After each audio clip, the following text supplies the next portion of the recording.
Ladies and gentlemen, Philadelphia finally released the name of the officers that were involved in the death of Walter Wallace Jr. You see how long it takes them to release a name? They go all out to protect these cops. So this is your web, November 5th, 2020. The city of Philadelphia have identified the officers involved in the fatal shooting of Walter Wallace Jr., the 27-year-old black man who was killed last month during a confrontation with law enforcement.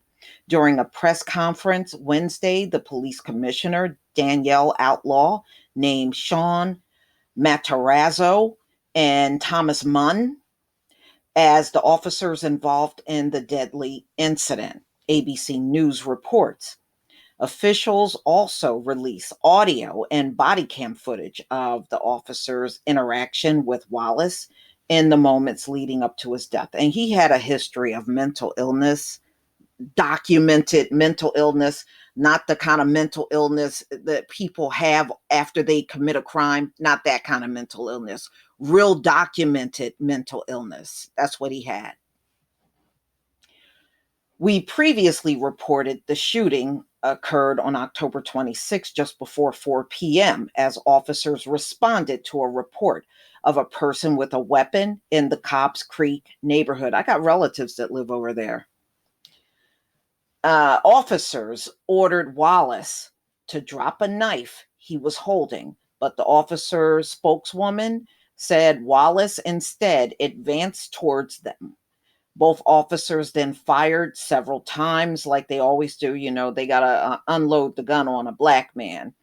Wallace was hit in the shoulder and chest. One of the officers put him in the police vehicle and drove him to the hospital, where he was pronounced dead a short time later, police said. The video of the fatal confrontation, recorded by a bystander and posted on social media, shows officers pointing their guns at Wallace as he walks in the street and around a car. They then yell at him to put his knife down, but Wallace ignored the demands and began moving towards Matarazzo and Munns, according to the police officials. Now, this is the police account, y'all. We know we know these police don't tell the truth on these police reports. Probably 99% of the time, they never tell the truth. So seconds later, each of the officers fired several shots at Wallace. I understand he had a knife, but that does not give you carte blanche to execute a man. Quite frankly, the family attorney, Shaka Johnson, told reporters at a news conference, "What other than death did you intend when you shoot a man? Each officer 7 shots apiece." The killing of Wallace and the graphic cell phone video of the deadly encounter sparked protests, rioting, and looting in Philadelphia.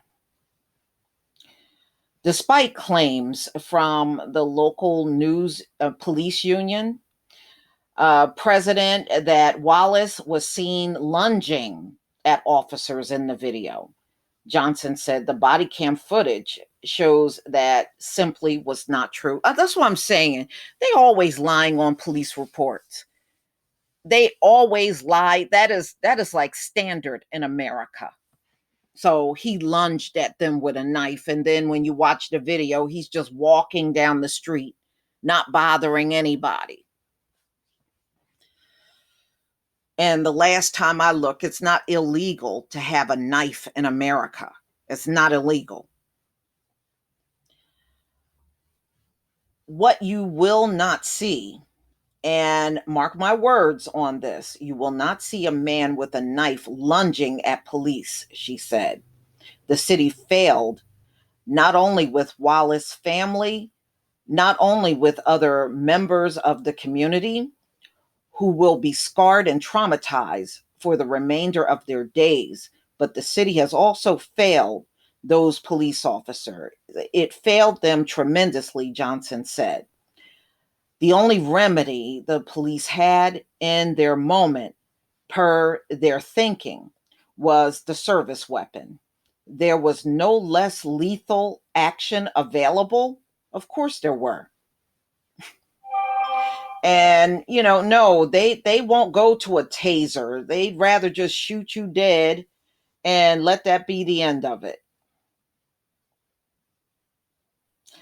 City officials and the Wallace family released a joint statement on Friday noting that the release of the body cam video coverage and 911 audio is in the best interest of our city and its residents. Philadelphians are experiencing an immense amount of pain, and significant unrest persist.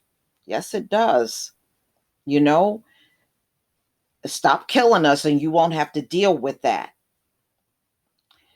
Throughout the entire city, the statement said the collective hope of our local government and the Wallace family is that releasing the recordings on November 4th will provide enough time to calm tensions and for the recordings to be released in the most constructive manner possible.